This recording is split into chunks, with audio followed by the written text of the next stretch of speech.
아주 대범하게 그리고 아무렇지 않은 듯 그리고 아주 자연스럽게 치사량의 약을 서연의 물잔에 넣는다. 그리고는 그녀가 쓰러지는 모습을 상상한다. 아주 은밀하게 이루어지는 살인. 그 누구도 짐작할 리 없으리라 생각했다. 다만 제일 가까운 어머니만 빼고 서연은 그렇게 아주 고통스럽고 억울하고 자기의 인생의 끝을 준비도 못한 채 생을 마감하고 만다. 이런 슬픈 세상과의 이별이 있을 수 있을까? CCTV에 담긴 진실, 다음 이야기가 궁금하다면 구독과 좋아요 부탁드립니다. 이 슬픈 사연을 듣고 궁금하시거나 응원의 댓글을 달아주시면 더욱 재미있는 사연을 만들어 볼게요. 새벽 5시, 아직 어둠이 완전히 걷히지 않은 시골 마을의 첫 달구름 소리가 울려 퍼집니다. 73세 춘자는 이미 부엌에서 분주히 아침 준비를 하고 있었습니다. 쭈글쭈글한 손으로 된장찌개를 끓이며 창밖으로 보이는 작은 텃밭을 바라봤습니다. 오늘도 어김없이 시작되는 평범한 하루였습니다. 춘자의 하루는 언제나 이렇게 시작됩니다. 40년 넘게 살아온 이 작은 집에서 남편이 세상을 떠난 지 벌써 10년이 넘었지만 춘자는 여전히 혼자서 모든 것을 척척 해냈습니다.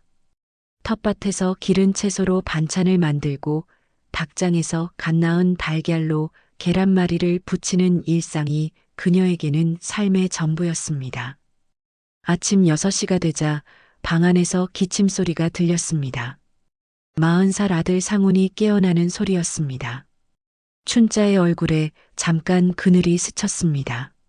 서울에서 사업을 하다가 실패하고 고향으로 돌아온 지 벌써 2년이 넘었지만 상훈은 아직도 제 자리를 찾지 못하고 있었습니다. 매일 일자리를 찾겠다고 나가지만 대부분의 시간을 동네 술집에서 보내고 돌아오는 것이 일장이었습니다. 곧이어 며느리 서연이 방에서 나왔습니다.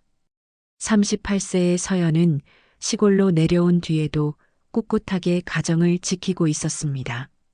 도시 생활에 익숙했던 여자가 갑작스럽게 시골로 온다는 것이 얼마나 힘든 일인지 춘자는 잘 알고 있었습니다. 그럼에도 불구하고 서연은 시어머니와 며느리 사이의 벽을 허물고 진짜 모녀처럼 지내왔습니다. 서연이 자연스럽게 앞치마를 두르며 부엌으로 들어와 밥상을 차렸습니다. 그때 상훈이 비틀비틀 나왔습니다. 어젯밤에도 술을 마셨는지 얼굴이 부어 있었고 눈빛이 흐릿했습니다.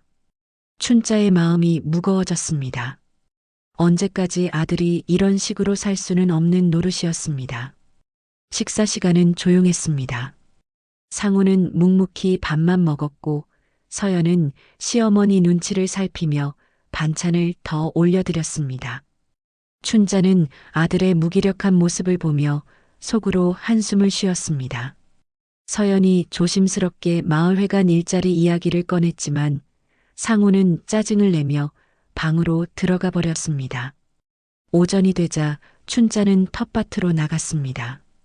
늦여름 햇살 아래서 고추가 빨갛게 익어가고 있었습니다.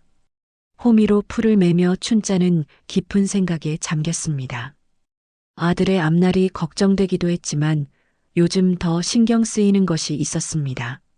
마을에서 이상한 소문이 돌고 있었던 것입니다. 서연과 이장이 자주 만난다는 이야기였습니다. 춘자는 그런 소문을 들을 때마다 화가 났습니다. 서연이 얼마나 성실한 며느리인지 누구보다 잘 알고 있었기 때문입니다. 서연은 마을회관 행사 때마다 도움을 주러 갔을 뿐이었는데 사람들은 그것마저 이상하게 보는 모양이었습니다. 점심때가 되자 서연이 텃밭으로 나와 보리차를 가져다 줬습니다. 두 사람은 텃밭 한쪽 그늘에 앉아 잠시 휴식을 취했습니다. 서연의 얼굴에는 걱정이 어려 있었습니다. 남편의 무기력한 모습 때문이기도 했지만 마을의 시선 때문이기도 했습니다. 그때 마을 어귀에서 큰 소리가 들렸습니다. 누군가 격렬하게 소리치는 목소리였습니다. 상훈의 목소리였습니다. 춘자와 서연은 깜짝 놀라 일어섰습니다. 마을 입구 쪽에서 사람들이 하나둘씩 모여들고 있었습니다. 서연이 급히 달려나갔고 춘자도 뒤따라 나갔습니다. 마을 입구에는 벌써 10여 명의 사람들이 둘러싸고 있었습니다. 그 가운데서 상훈과 이장이 격렬하게 대치하고 있었습니다. 술에 취한 상훈이 이장에게 서연과의 관계를 따지며 소리치고 있었습니다. 서연이랑 무슨 관계야? 대답해. 상훈이 이장의 가슴팍을 밀치며 소리쳤습니다. 술 냄새가 진동했습니다. 이장은 50대 중반의 건장한 남자였는데 상훈의 공격에 밀리지 않고 맞섰습니다. 두 사람의 갈등은 점점 격해졌습니다. 마을 사람들은 웅성거리며 상황을 지켜봤습니다. 춘자의 얼굴이 창백해졌습니다. 이런 일이 벌어질 줄은 몰랐습니다. 평온했던 마을에 갑작스럽게 일어난 소동이었습니다. 상훈은 계속해서 서연과 이장의 관계를 의심하며 소리쳤고 결국 주먹까지 휘둘렀습니다.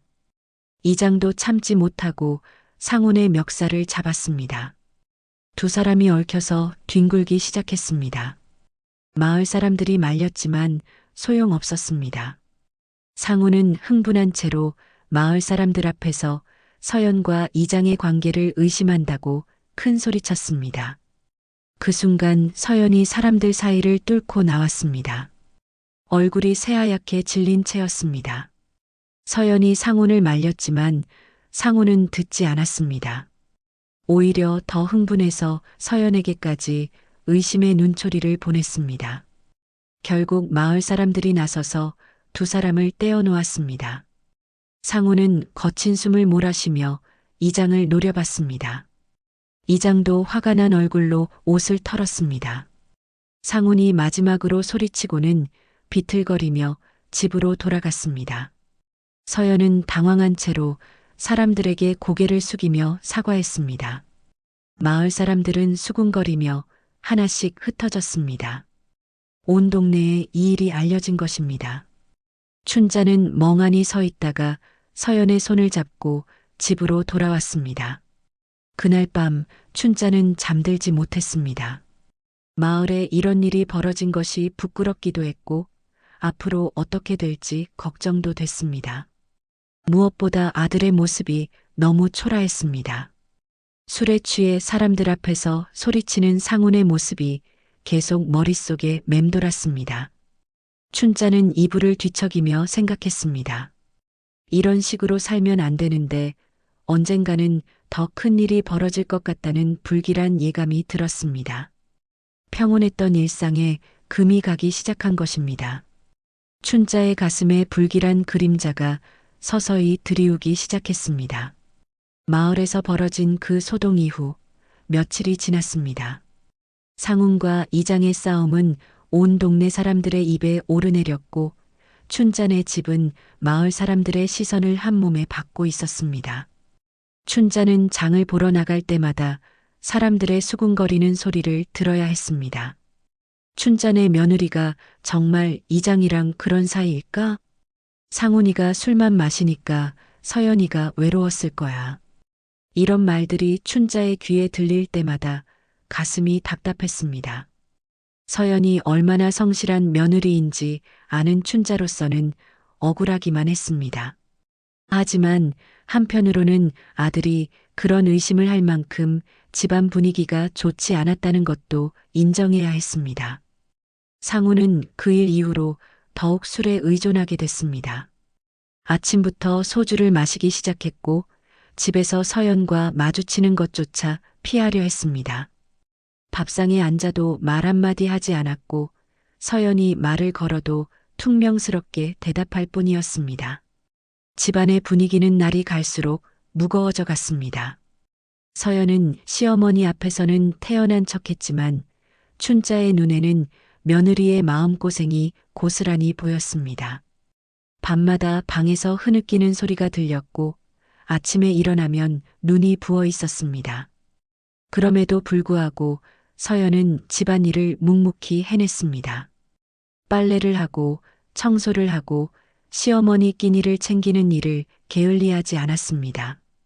춘자는 이런 며느리가 안쓰러웠습니다. 마을 사람들의 시선도 견디기 어려울 텐데 남편마저 의심의 눈초리로 바라보니 얼마나 힘들까 생각했습니다. 춘자는 서연에게 힘내라고 말해주고 싶었지만 어떤 말로 위로해야 할지 몰랐습니다.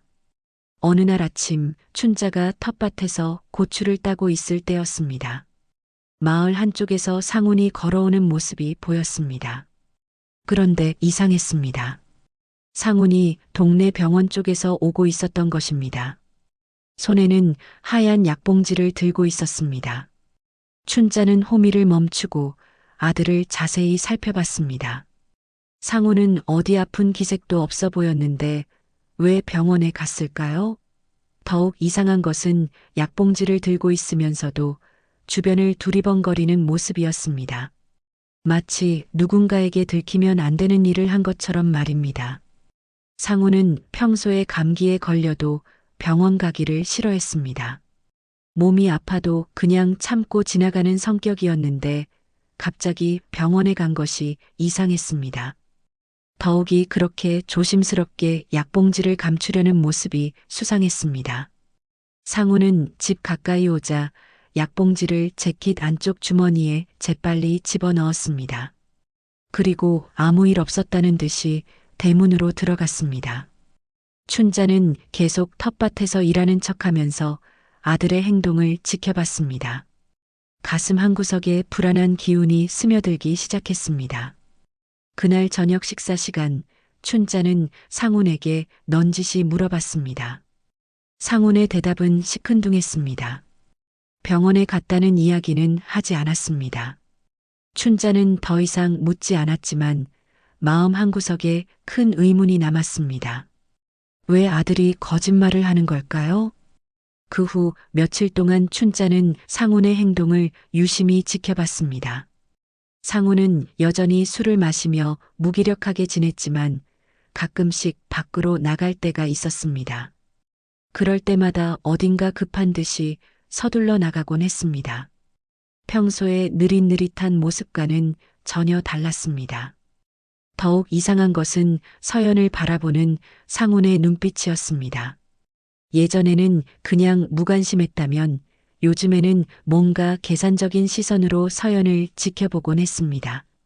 서연이 부엌에서 설거지를 할 때도 텃밭에서 채소를 따올 때도 상훈의 시선이 따라다녔습니다.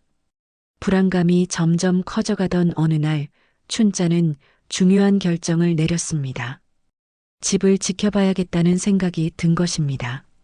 아들의 수상한 행동도 그렇고 며느리를 둘러싼 마을의 소문도 그렇고 뭔가 제대로 파악해야 할 것 같았습니다.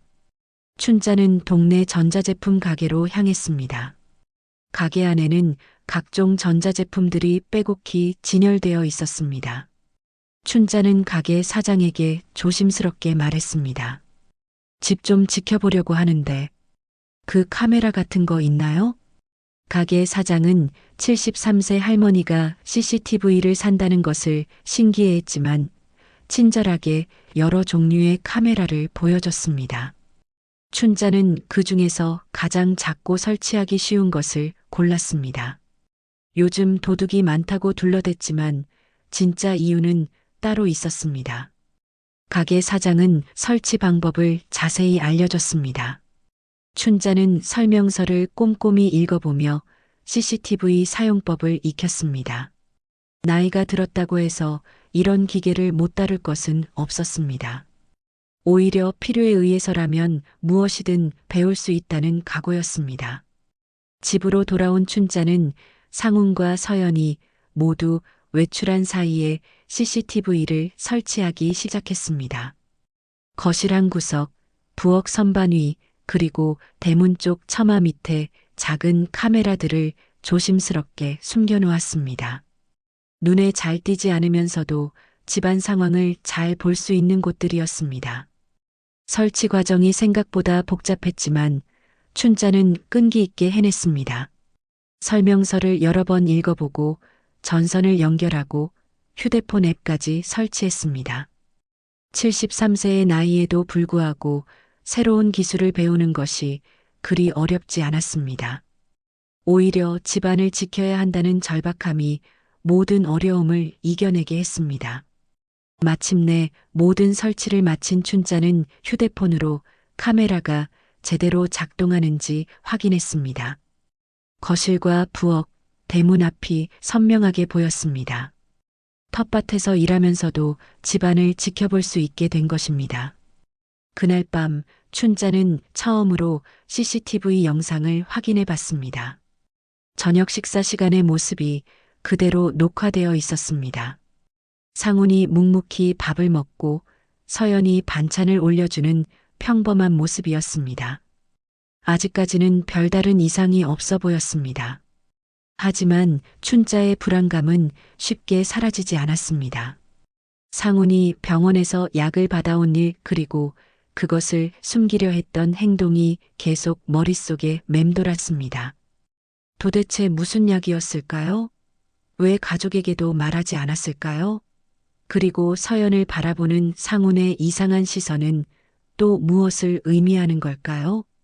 춘자는 이불을 덮고 누웠지만 잠이 오지 않았습니다. 평온했던 집안이 점점 이상한 분위기로 변해가고 있었습니다. CCTV를 설치하긴 했지만 정작 무엇을 경계해야 하는지도 명확하지 않았습니다. 다만 가슴 깊은 곳에서 올라오는 불길한 예감만이 춘자를 괴롭혔습니다. CCTV를 설치한 지 일주일이 지났습니다. 춘자는 매일 아침 텃밭으로 나가기 전에 휴대폰으로 집안 상황을 확인하는 것이 습관이 됐습니다. 아직까지는 특별한 일이 벌어지지 않았지만 상훈의 행동은 여전히 수상했습니다. 가끔씩 혼자 중얼거리는 모습이 카메라에 포착되기도 했고 서연이 없을 때 부엌을 기웃거리는 장면도 몇 번 목격됐습니다. 그날도 평범한 아침이었습니다. 춘자는 새벽부터 일어나 된장찌개를 끓이고 서연은 언제나처럼 밥상을 차렸습니다. 상훈은 여전히 술 냄새를 풍기며 늦게 일어났습니다. 식사 시간도 조용했습니다. 가족 간의 대화는 거의 없었고 각자 자신의 일에만 신경 쓰는 분위기였습니다. 오전 10시쯤 춘자가 텃밭에서 배추에 물을 주고 있을 때였습니다. 갑자기 집 쪽에서 큰 소리가 들렸습니다. 뭔가 쓰러지는 소리였습니다.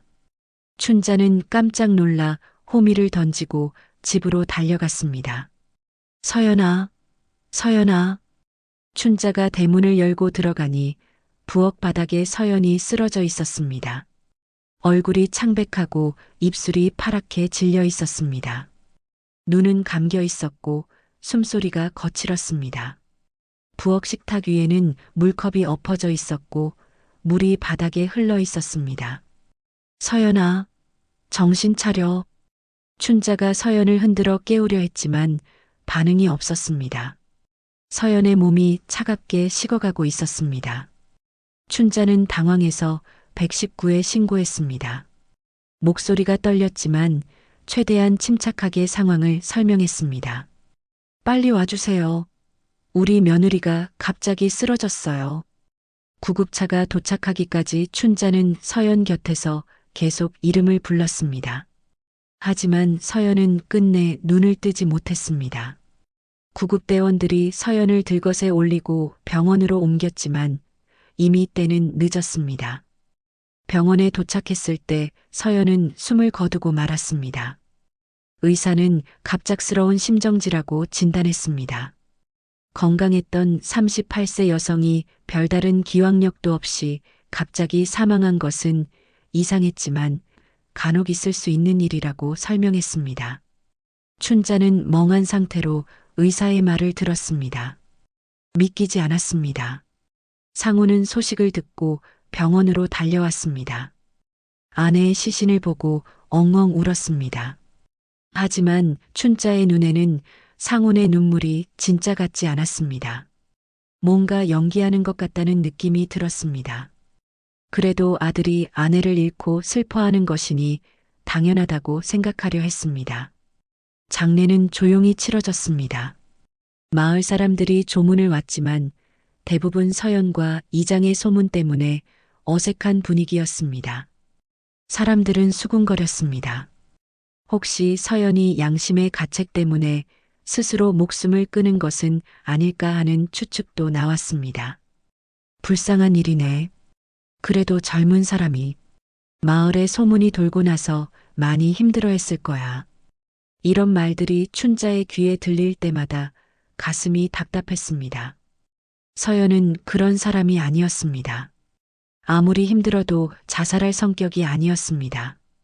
오히려 어떤 어려움이 있어도 묵묵히 견뎌내는 강한 여자였습니다.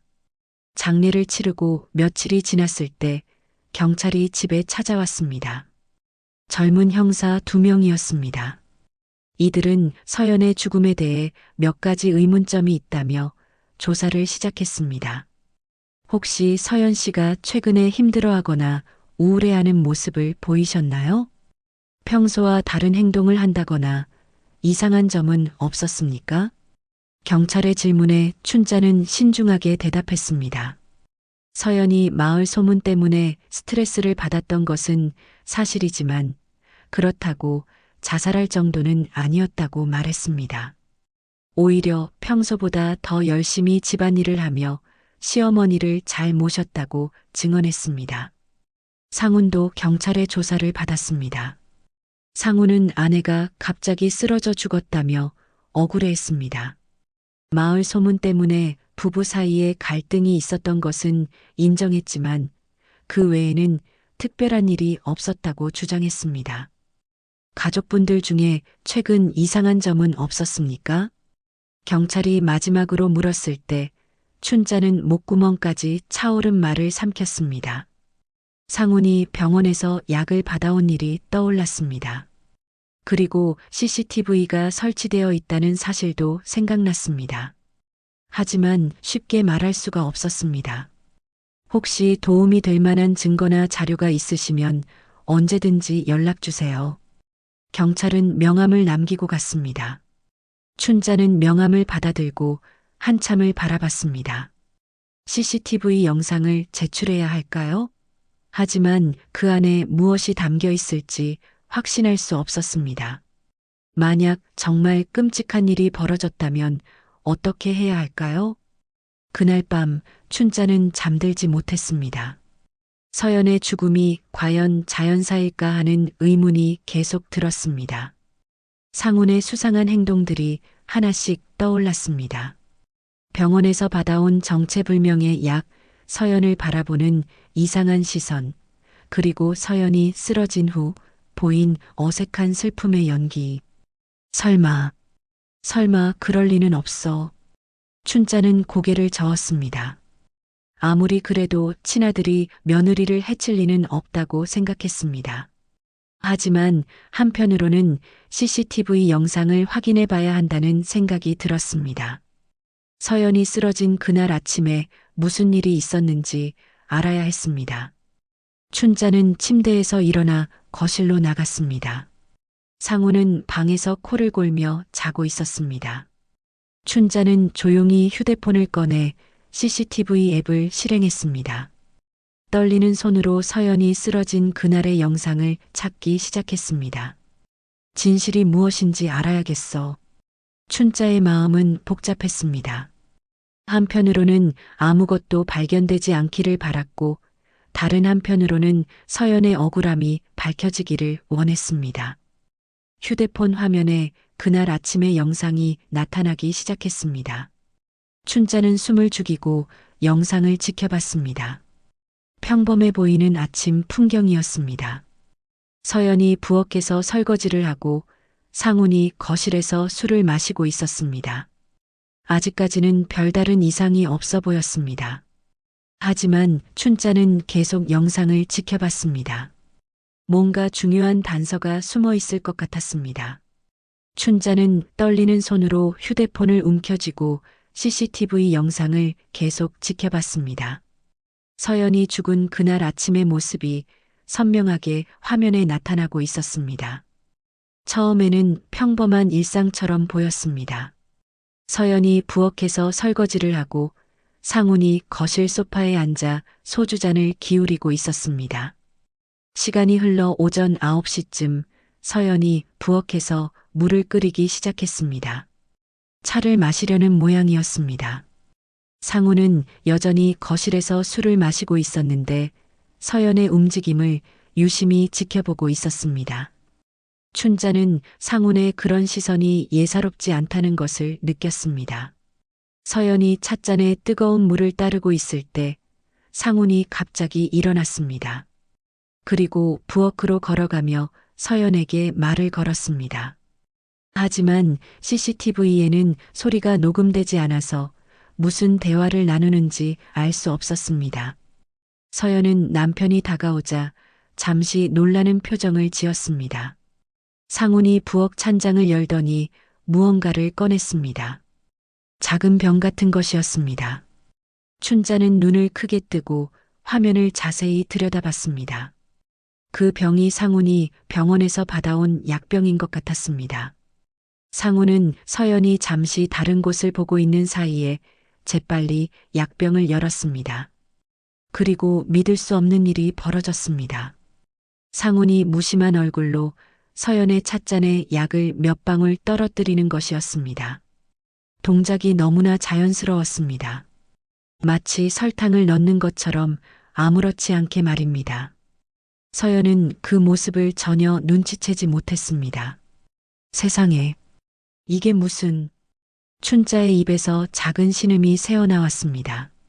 하지만 영상은 계속 이어졌습니다. 상훈은 약병을 재빨리 주머니에 넣고는 서연에게 다시 말을 걸었습니다. 서연은 남편이 말을 거는 것을 신기해하는 표정이었습니다.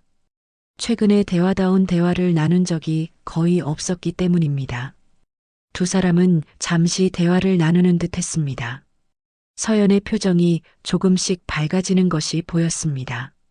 남편이 오랜만에 자신에게 관심을 보이는 것 같아서 기뻐하는 모양이었습니다. 상훈도 평소와 달리 친근한 표정을 지으며 서연과 이야기를 나누고 있었습니다. 그러다가 서연이 찻잔을 들어 차를 마시기 시작했습니다. 한 모금, 두 모금 마시더니 맛있다는 표정을 지었습니다. 상훈은 그런 서연을 지켜보며 미묘한 표정을 짓고 있었습니다. 만족스러워하는 것 같기도 하고 불안해하는 것 같기도 했습니다. 몇 분이 지나자 서연의 표정이 이상해지기 시작했습니다. 찻잔을 들고 있던 손이 조금씩 떨리기 시작했고 얼굴이 점점 창백해졌습니다. 서연은 뭔가 이상하다는 표정으로 상훈을 바라봤습니다. 하지만 상훈은 태연한 척하며 서연을 지켜보고 있었습니다. 서연이 갑자기 가슴을 움켜쥐며 괴로워하기 시작했습니다. 숨쉬기가 힘든 듯 헐떡거렸고 찻잔을 놓치고 말았습니다. 찻잔이 바닥에 떨어지며 깨지는 소리가 났을 것입니다. 서연은 상훈을 보며 도움을 요청하는 눈빛을 보냈습니다. 하지만 상훈은 움직이지 않았습니다. 그저 차갑게 서연을 내려다볼 뿐이었습니다. 서연이 점점 더 괴로워하며 바닥에 주저앉았습니다. 손으로 목을 감싸며 숨을 쉬려고 애쓰는 모습이 화면에 그대로 담겨 있었습니다. 도와줘. 제발. 서연의 입모양으로 이런 말을 하고 있는 것 같았습니다. 하지만 상훈은 여전히 움직이지 않았습니다. 오히려 시계를 보며 시간을 확인하는 모습까지 보였습니다. 마치 언제쯤 서연이 쓰러질지 계산하고 있는 것 같았습니다. 결국 서연은 바닥에 완전히 쓰러졌습니다. 경련을 일으키며 고통스러워하더니 곧 움직임이 멈췄습니다. 상훈은 그제서야 서연에게 다가갔습니다. 하지만 도와주려는 것이 아니라 숨을 쉬고 있는지 확인하는 것 같았습니다. 몇 분 후 상훈이 갑자기 연기를 시작했습니다. 큰 소리로 서연의 이름을 부르며 흔들어 깨우는 척했습니다. 그리고 급히 119에 신고하는 모습을 보였습니다. 전화 통화 중에도 당황한 연기를 계속했습니다. 춘자는 영상을 보며 온몸이 떨렸습니다. 믿을 수 없는 일이었습니다. 자신의 친아들이 며느리를 독살하는 장면을 목격한 것입니다. 그것도 아무렇지 않게 마치 일상적인 일처럼 말입니다. 내 아들이 살인자라니. 춘자의 입에서 절규가 터져 나왔습니다. 하지만 상훈이 잠에서 깰까봐 손으로 입을 막았습니다. 눈물이 줄줄 흘러내렸습니다. 충격과 배신감, 그리고 서연에 대한 미안함이 한꺼번에 밀려왔습니다.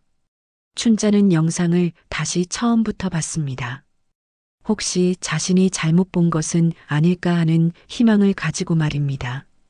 하지만 결과는 같았습니다. 상훈이 서연의 차에 독을 넣고 서연이 고통스럽게 죽어가는 모습이 그대로 녹화되어 있었습니다. 서연이가 얼마나 고통스러웠을까. 춘자는 며느리의 마지막 순간을 생각하며 오열했습니다. 믿었던 남편에게 독을 당하고 도움을 요청했지만 외면당한 채 홀로 죽어간 서연의 심정이 어땠을까요? 얼마나 절망스럽고 원망스러웠을까요? 그제서야 춘자는 모든 것을 이해했습니다. 상훈이 병원에서 받아온 약이 독성이 강한 약물이었던 것입니다. 그리고 계획적으로 서연을 독살한 것입니다. 마을의 소문을 이용해서 서연이 스스로 목숨을 끊었다고 위장하려 했던 것입니다. 하지만 왜 그런 짓을 했을까요? 상훈에게 서연을 죽일 이유가 있었을까요? 춘자는 아들의 동기를 이해할 수 없었습니다. 서연은 상훈에게 해를 끼친 적이 없었습니다. 오히려 상훈이 실패하고 돌아왔을 때도 묵묵히 옆에서 지켜줬습니다. 춘자의 머릿속이 복잡해졌습니다. 경찰에게 이 영상을 제출해야 할까요? 하지만 그러면 아들이 살인범으로 체포될 것입니다.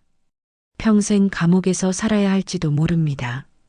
그렇다고 이 사실을 숨기고 살 수는 없었습니다. 서연의 억울함을 그냥 묻어둘 수는 없었습니다. 어떻게 해야 하지? 춘자는 휴대폰을 꼭 쥐고 한참을 고민했습니다.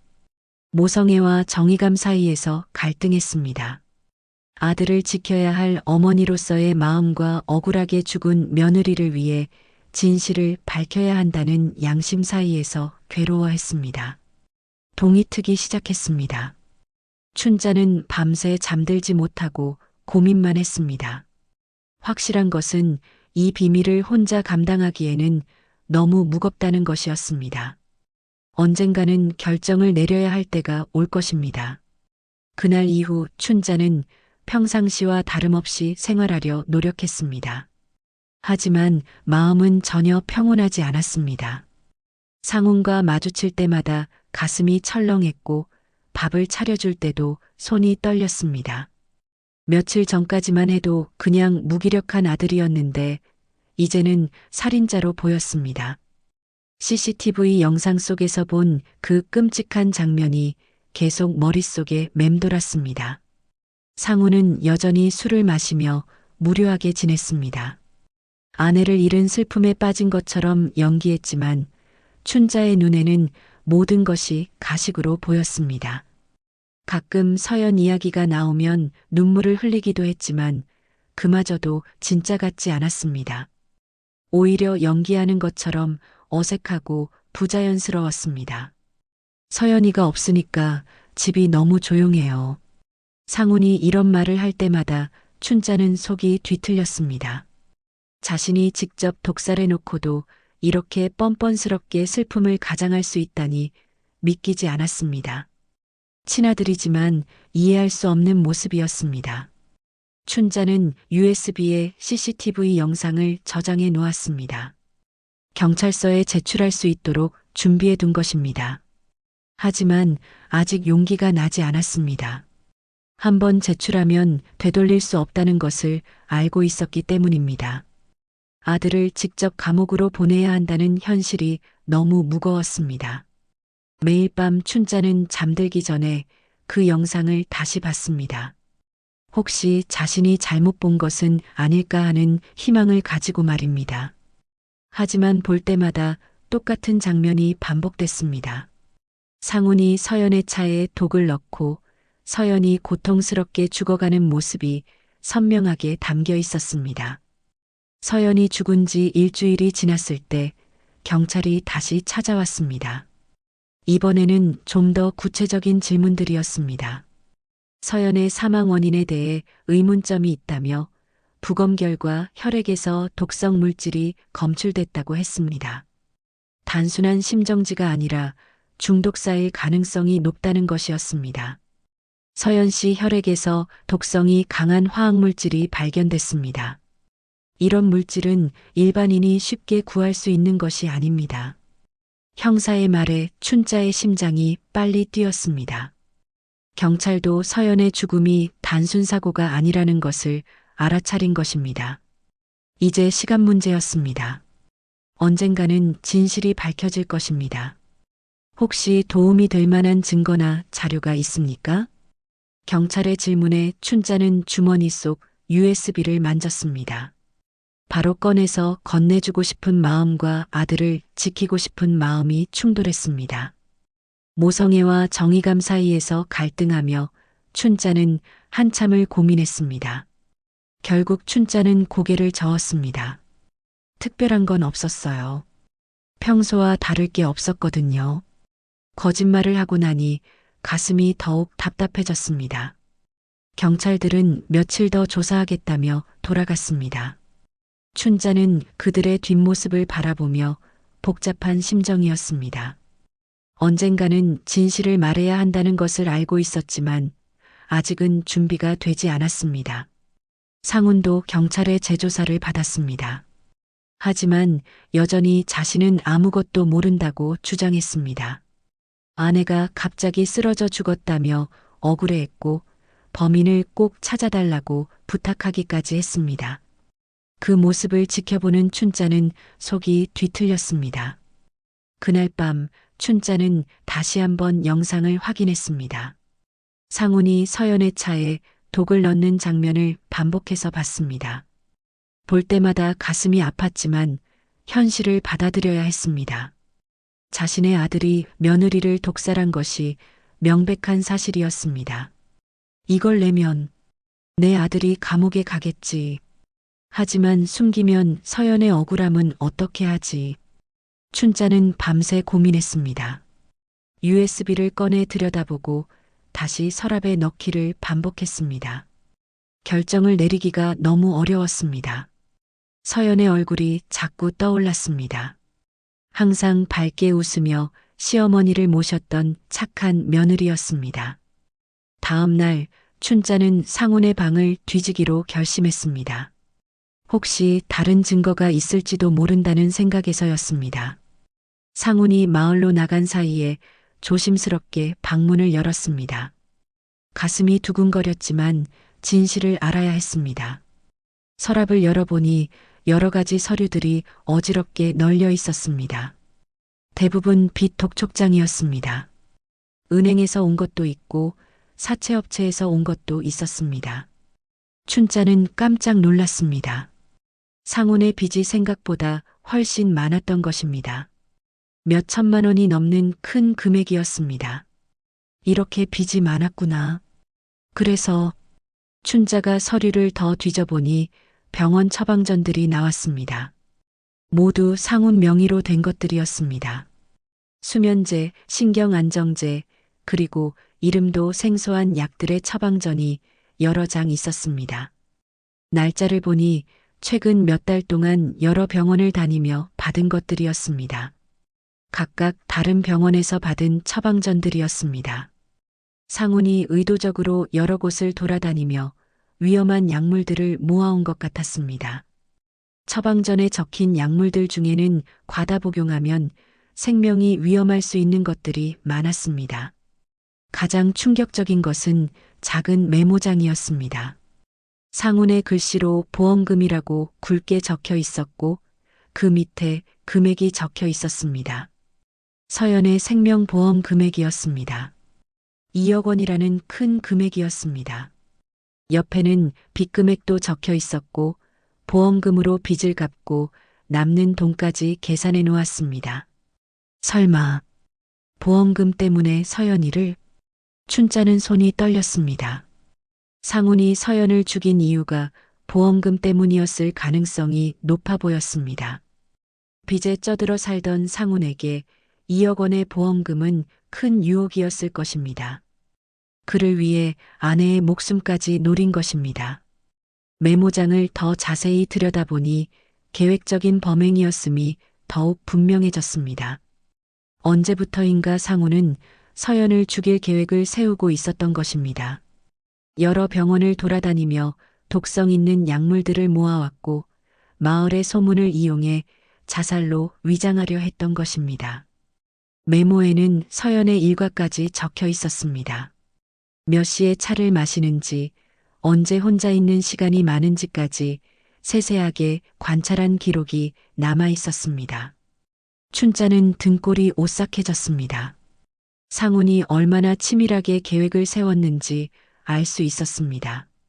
춘자는 모든 증거를 사진으로 찍어둔 후 다시 제자리에 놓고 방을 나왔습니다. 이제 더 이상 의심할 여지가 없었습니다. 상훈은 돈 때문에 아내를 계획적으로 독살한 냉혹한 살인자였습니다. 내 아들이 정말로. 더는 외면할 수 없어. 춘자는 거실에 주저앉았습니다. 충격이 너무 컸습니다. 아무리 돈이 필요해도 어떻게 아내를 죽일 수 있을까요?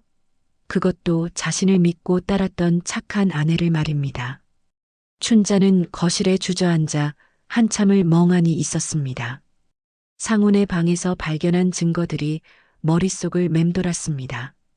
빚 독촉장들, 여러 병원의 처방전들, 그리고 보험금 계산이 적힌 메모장까지 모든 것이 상훈의 계획적인 범행을 증명하고 있었습니다. 돈 때문에, 정말 돈 때문에 서연이를. 춘자는 고개를 저었습니다. 아무리 빚에 쪄들어 살아도 어떻게 아내를 죽일 수 있을까요? 그것도 자신을 끝까지 믿어주고 따라준 착한 아내를 말입니다. 서연이 상훈을 얼마나 사랑했는지 춘자는 잘 알고 있었습니다. 상훈이 서울에서 사업에 실패하고 돌아왔을 때도 서연은 한마디 불평 없이 시골로 따라왔습니다. 도시 생활에 익숙했던 서연에게 시골 생활은 분명 힘들었을 텐데 그런 내색 한번 하지 않았습니다. 오히려 시어머니를 더 잘 모시려고 노력했습니다.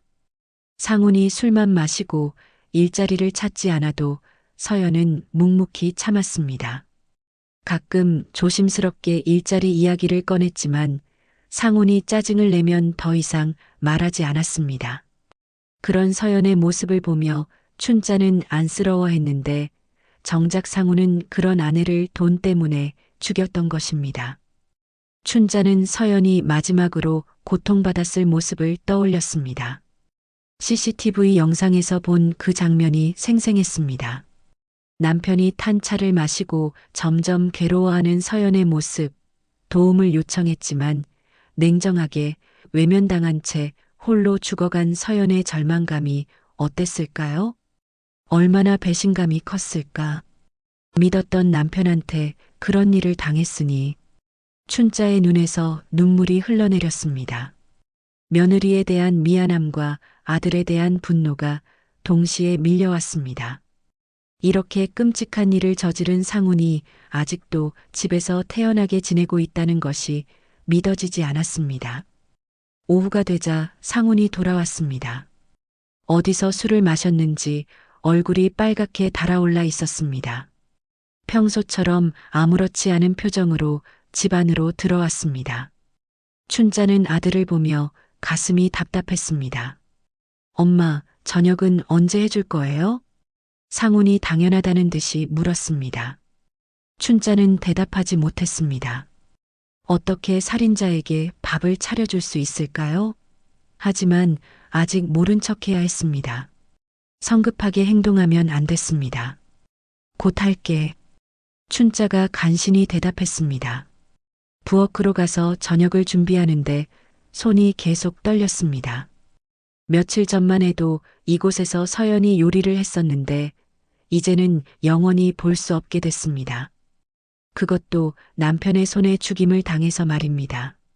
저녁 식사 시간, 상우는 여전히 서연에 대한 그리움을 표현했습니다. 서연이가 해주던 김치찌개가 그리워요. 엄마가 해주시는 것도 맛있지만 뭔가 다르네요. 상훈의 말에 춘자는 젓가락을 놓았습니다. 어떻게 자신이 죽인 아내를 그리워할 수 있을까요? 그것도 이렇게 자연스럽게 말입니다. 춘자의 눈에는 모든 것이 연기로 보였습니다. 서연이가 없으니까 집이 너무 조용해요. 가끔 꿈에서 서연이를 봐요. 상훈이 계속 말했지만 춘자는 듣고 있기 힘들었습니다. 차라리 아무 말도 하지 않았으면 좋겠다는 생각이 들었습니다. 이런 가식적인 말들을 들으니 속이 뒤틀렸습니다. 그날 밤 춘자는 또다시 잠들지 못했습니다. 상훈의 방에서 발견한 증거들과 CCTV 영상이 계속 머릿속을 맴돌았습니다. 이제 확실한 결정을 내려야 할 때였습니다. 더 이상 미룰 수는 없었습니다. 춘자는 조용히 일어나 서연의 영정사진이 있는 거실로 나갔습니다. 서연의 밝은 미소가 춘자를 바라보고 있었습니다. 살아있을 때와 똑같은 따뜻한 눈빛이었습니다. 서연아, 미안해. 내가 너를 지켜주지 못했어.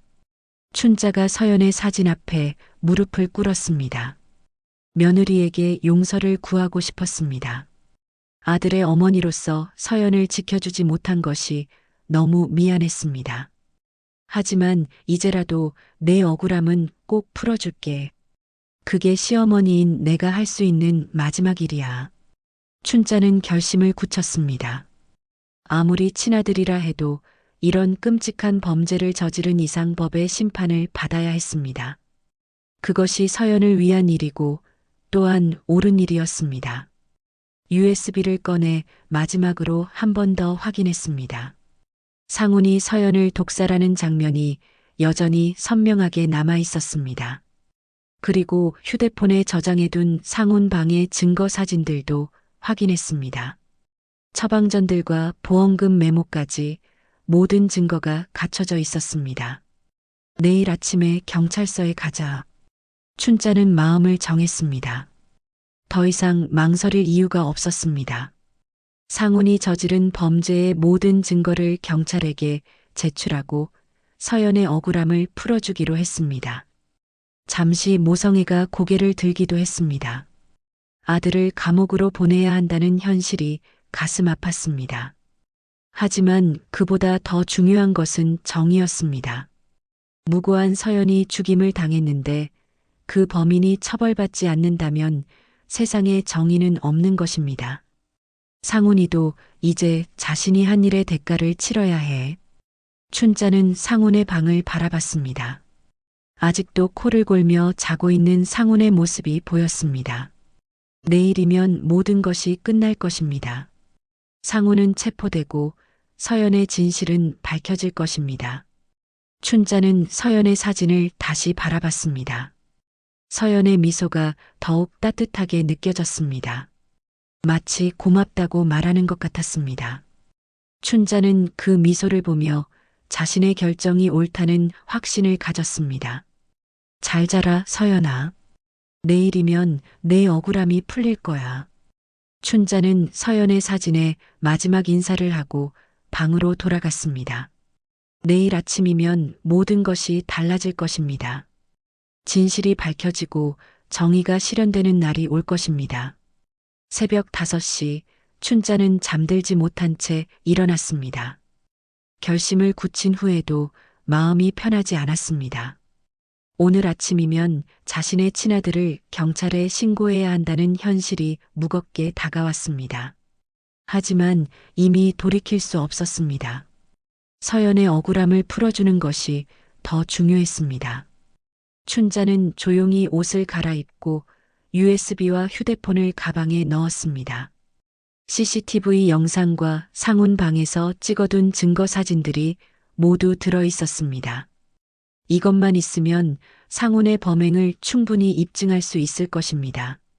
경찰서는 집에서 걸어서 20분 거리에 있었습니다. 춘자는 천천히 걸으며 마음을 다잡았습니다. 길가에 핀 코스모스가 바람에 흔들리고 있었습니다. 서연이 좋아했던 꽃이었습니다. 마치 서연이 자신을 응원해 주는 것 같았습니다. 경찰서에 도착한 춘자는 잠시 망설였습니다. 정말로 들어가야 할까요? 하지만 서연의 얼굴을 떠올리며 용기를 냈습니다. 73세의 할머니가 경찰서 문을 열고 들어가는 모습을 본 경찰관들이 놀라워했습니다. 어르신, 무슨 일로 오셨습니까? 며느리 서연이 죽음에 관해서 신고하러 왔어요. 춘자의 말에 담당 형사가 급히 나왔습니다. 며칠 전 조사했던 그 형사였습니다. 형사는 춘자를 조사실로 안내했습니다. 작은 방에는 책상과 의자만 있었습니다. 춘자는 의자에 앉아 가방에서 USB를 꺼냈습니다. 이게 뭡니까? 우리 집 CCTV 영상이에요. 서연이가 죽던 날 아침의 모습이 다 들어있어요. 형사는 놀란 표정으로 USB를 받았습니다. 컴퓨터에 연결하자 곧 영상이 재생됐습니다. 상훈이 서연의 차에 독을 넣는 장면이 선명하게 나타났습니다. 형사는 숨을 죽이고 영상을 지켜봤습니다. 이건 살인 현장이군요. 형사의 목소리에 충격이 담겨 있었습니다. 춘자는 고개를 끄덕였습니다. 이제 모든 것을 말해야 할 때였습니다. 춘자는 상훈이 병원에서 약을 받아온 것부터 시작해서 모든 이야기를 했습니다. 상훈이가 여러 병원을 돌아다니며 독성 있는 약을 모았어요. 그리고 서연이를 계획적으로 죽였습니다. 춘자는 휴대폰에 저장해둔 사진들도 보여줬습니다. 상훈 방에서 발견한 처방전들과 보험금 계산 메모까지 모든 증거를 제출했습니다. 형사는 하나하나 살펴보며 심각한 표정을 지었습니다. 보험금이 동기였군요. 2억 원이면 상당한 금액입니다. 빚이 너무 많아서 그래도 어떻게 아내를 죽일 수 있는지 이해할 수가 없어요. 춘자의 목소리에 분노가 섞여 있었습니다. 아무리 돈이 필요해도 사람을 죽이는 것은 용서받을 수 없는 일이었습니다. 더구나 자신을 믿고 따랐던 아내를 죽이다니 말입니다. 형사는 다른 동료들을 불러 상황을 설명했습니다. 곧 체포영장을 신청하고 상훈을 체포하기로 했습니다. 증거가 너무나 명확했습니다. CCTV 영상 하나만으로도 충분히 유죄를 입증할 수 있었습니다. 어르신, 이 사건을 신고해 주셔서 감사합니다. 쉬운 결정은 아니었을 텐데. 형사의 말에 춘자는 고개를 숙였습니다. 정말 어려운 결정이었습니다. 하지만 후회하지 않았습니다. 서연의 억울함을 풀어주는 것이 더 중요했습니다. 오후 2시 경찰들이 춘자네 집으로 향했습니다. 춘자도 함께 갔습니다. 상훈은 집에서 여전히 술을 마시고 있었습니다. 경찰들이 들어서자 놀란 표정을 지었습니다. 뭐예요? 왜 또 와요? 상훈이 짜증스럽게 물었습니다. 하지만 곧 수갑이 채워졌습니다. 체포영장과 함께 살인 혐의로 긴급 체포된다는 고지를 받았습니다. 상훈의 얼굴이 새하얗게 변했습니다. 뭔 소리예요? 내가 언제 누굴 죽였다고요? 상훈이 발악했지만 소용없었습니다. 경찰은 CCTV 영상이 있다고 말했습니다. 상훈의 범행 장면이 모두 녹화되어 있다는 것입니다. 그 순간 상훈의 얼굴에서 모든 기색이 사라졌습니다. 경찰서 조사실에서 CCTV 영상이 재생됐습니다. 상훈이 서연의 차에 독을 넣는 장면이 스크린에 나타났습니다. 상훈은 영상을 보며 아무 말도 하지 못했습니다. 부인할 수 없는 명확한 증거였습니다. 이건 합성이에요. 조작된 거라고요. 상훈이 억지를 부렸지만 경찰들은 믿지 않았습니다. 영상 감식 결과 조작된 흔적이 전혀 없다는 것이 확인됐습니다. 게다가 상훈 방에서 발견된 처방전들과 보험금 메모까지 있으니 변명의 여지가 없었습니다. 상훈아, 그만해라. 이미 다 드러났잖니. 춘자가 조사실 밖에서 아들에게 말했습니다. 상훈은 어머니를 보며 믿을 수 없다는 표정을 지었습니다. 자신의 어머니가 자신을 신고했다는 것을 알게 된 것입니다. 엄마가 날 신고했어요?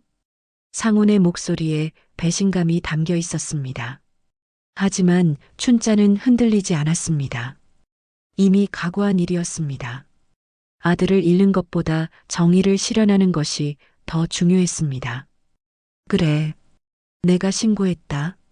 서연이가 얼마나 억울하겠니? 춘자의 말에 상훈은 고개를 떨구었습니다. 더 이상 변명할 수 없다는 것을 깨달은 모양이었습니다. 결국 상훈은 모든 것을 자백했습니다. 빚 때문이었어요. 더 이상 버틸 수가 없었어요. 보험금만 있으면 모든 게 해결될 것 같았어요. 그래서 서연이를 죽였다는 거니? 처음에는 그냥 잠시 아프게 할 생각이었어요. 하지만 약이 생각보다 독했나 봐요. 상훈의 변명을 들으며 춘자는 화가 났습니다. 아직도 제대로 반성하지 않고 있었습니다. 계획적인 살인을 저질러 놓고 실수였다고 둘러대고 있었습니다. 널 가장 믿어줬는데, 서연이는 너를 얼마나 사랑했는데. 춘자가 울부짖으며 외쳤습니다. 상훈은 그제서야 고개를 들고 어머니를 바라봤습니다. 눈에 눈물이 맺혀 있었지만 진짜 후회하는 것 같지는 않았습니다. 엄마, 난 살고 싶었어요. 빚에 짓눌려서, 그래서 내가 살고 싶다고 해서 그 여자를 죽였니? 서연이는 널 가장 믿어줬는데. 춘자와 상훈의 대화는 조사실 밖에서도 들릴 정도로 컸습니다. 어머니와 아들의 마지막 대면이었습니다. 상훈은 결국 고개를 떨구고 더 이상 말하지 못했습니다. 조사가 끝나고 상훈은 구치소로 이송됐습니다. 살인 혐의로 기소되어 재판을 받게 될 예정이었습니다. 증거가 명확한 만큼 중형을 면하기 어려울 것 같았습니다. 6개월 후 법정에서 최종 선고가 내려졌습니다. 상훈은 아내 살해 혐의로 무기징역을 선고받았습니다. 계획적이고 잔혹한 범행이었다는 것이 재판부의 판단이었습니다. 춘자는 방청석에서 그 모습을 지켜봤습니다. 아들이 수갑을 찬 채 법정을 나서는 모습을 보며 복잡한 심정이었습니다. 재판 과정에서 상훈은 끝까지 계획적인 살인이 아니라고 주장했습니다. 단순히 서연을 아프게 할 생각이었는데 실수로 죽게 됐다고 변명했습니다. 하지만 여러 병원을 돌아다니며 독성 약물을 모은 것, 보험금을 계산해둔 메모, 그리고 CCTV에 담긴 냉정한 범행 과정이 모든 변명을 무력화시켰습니다. 피고인은 경제적 어려움을 이유로 자신을 믿고 따른 아내를 계획적으로 독살했습니다. 이는 용서받을 수 없는 중대한 범죄입니다. 판사의 말이 법정에 울려 퍼졌습니다. 상훈은 고개를 떨군 채 아무 말도 하지 못했습니다. 춘자는 그런 아들을 보며 마음이 아팠지만 동시에 서연의 억울함이 풀렸다는 안도감도 느꼈습니다. 판결이 끝나고 춘자는 바로 서연의 무덤으로 향했습니다. 마을 뒷산에 자리 잡은 조용한 곳이었습니다.